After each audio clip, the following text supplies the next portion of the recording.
నమస్కారం welcome to జనం కోసం విజయనేత్ర టీవీ రాష్ట్ర ప్రజలకు ఉపయోగపడే రాజధాని అమరావతి నిర్మాణం పోలవరం ప్రాజెక్టులో నిర్మాణాన్ని పక్కన పెట్టి దోపిడీలు భూ కబ్జాలు పాల్పడుతూ కాలం గడిపిన వైసీపీ పాలనకు చరమగీతం పాడుదామంటున్న తెలుగుదేశం పార్టీ నాయకులు మాజీ town bank chairman Nadendla Vidyasagar TDP రాష్ట్ర కార్యనిర్వాహక కార్యదర్శి మధుబాబుతో మా ప్రతినిధి శామ్ ఫేస్ టు ఫేస్.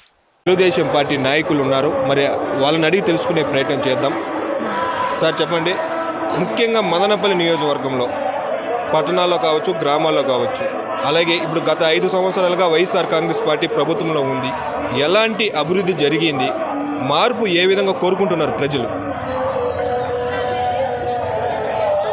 మార్పు అంటే ఆంధ్రప్రదేశ్ బైఫర్కేషన్ అయిన తర్వాత 14 నుంచి 19 వరకు నారా చంద్రబాబు నాయుడు గారు ఇక్కడ ఉద్యోగరీత్యా నిరుద్యోగులకు సాఫ్ట్వేర్ కంపెనీలు, హార్డ్వేర్ కంపెనీలు తెచ్చినాడు. రాజధాని నిర్మాణానికి 32,000 ఎకరాలు సంపాదించి పెట్టినాడు. ప్రాజెక్టుల విషయంలో అయితే ఆ రోజు పట్టిసీమ పూర్తి చేసినారు. పోలవరం ప్రాజెక్టు 72% పూర్తి చేసినారు. అలాగా ఎత్తుకుంటే అభివృద్ధి అనేది చంద్రబాబు నాయుడు 14 నుంచి 19లో మనకు జరిగింది. నిరుద్యోగ వృత్తి కూడా పూర్తి చేయడం జరిగింది. ఆ రోజు ఉద్యోగాలు వచ్చినాయి. ఈరోజు 19 నుంచి 24 వరకు వీళ్ళు ఏం చేసినారంటే కూల్చడం వస్తుంది జగన్మోహన్ రెడ్డి ప్రభుత్వానికి, వైఎస్ఆర్ ప్రభుత్వానికి. పోలవరం ప్రాజెక్టు 72% పూర్తి చేస్తే ఈ రోజుకి దాని మీద ఒక 50,000 రూపాయలు కూడా దాని మీద వెచ్చించకుండా, డబ్బు ఆదాయాన్ని దాని మీద పెట్టకుండా, పూర్తి చేయకుండా వదిలేసి పోలవరం కూడా శిథిలా వస్తాం. చంద్రబాబు నాయుడు ఒక పని చేస్తే దాన్ని కూల్చడం వీళ్ళకి తెలుసు.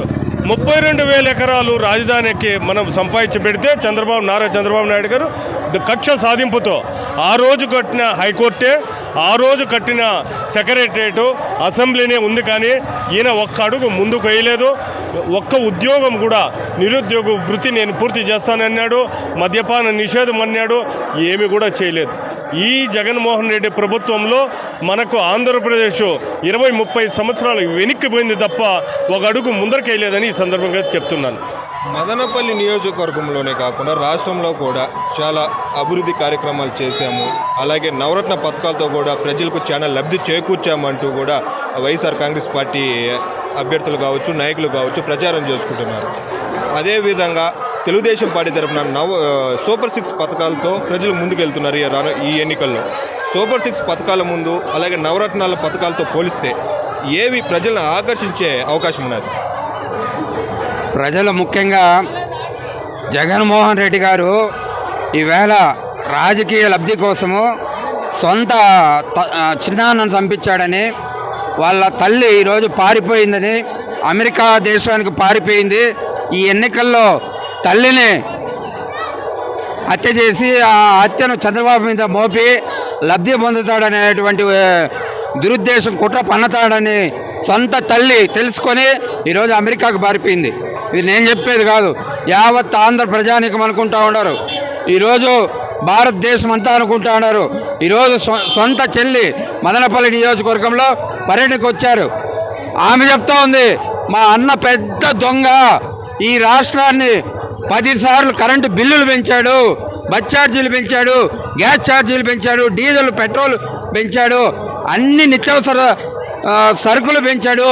మా అన్నకు చిన్నప్పటి నుండి కూడా ధనదాహం ఎక్కువ, బంధువులను అనగదొక్కడము ఆయన వృత్తి అని మేము చెప్పేది కాదు. ఆయన సొంత చెల్లి ఈరోజు మదనపల్లి నడి ఒడ్డున ఇందిరాగాంధీ సర్కిల్లో ఈరోజు పెద్ద ఎత్తున చెప్పేటువంటి పరిస్థితి వచ్చింది.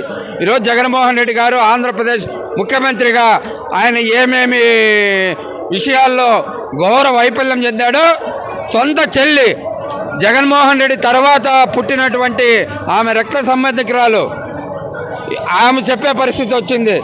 ఈవేళ వాళ్ళ చెల్లికి సమాధానం చెప్పాల్సింది ఆయన మీద బాధ్యత ఉంది. తల్లిని రప్పించుకొని విజయమ్మ గారికి రక్షణ కల్పించే బాధ్యత జగన్మోహన్ రెడ్డి గారికి ఉంది. ఈరోజు వాళ్ళ చెల్లెళ్ళు చెప్తా ఉన్నారు నోరు కొట్టుకొని, మా అన్న అదేందో ఎర్ర తిలకం దుద్దుకొని కుట్లు 2 వేసుకొని ఓట్ల కోసం పెద్ద డ్రామా ఆడుతున్నాడు. ఇది కోడికట్ట నెంబర్ 2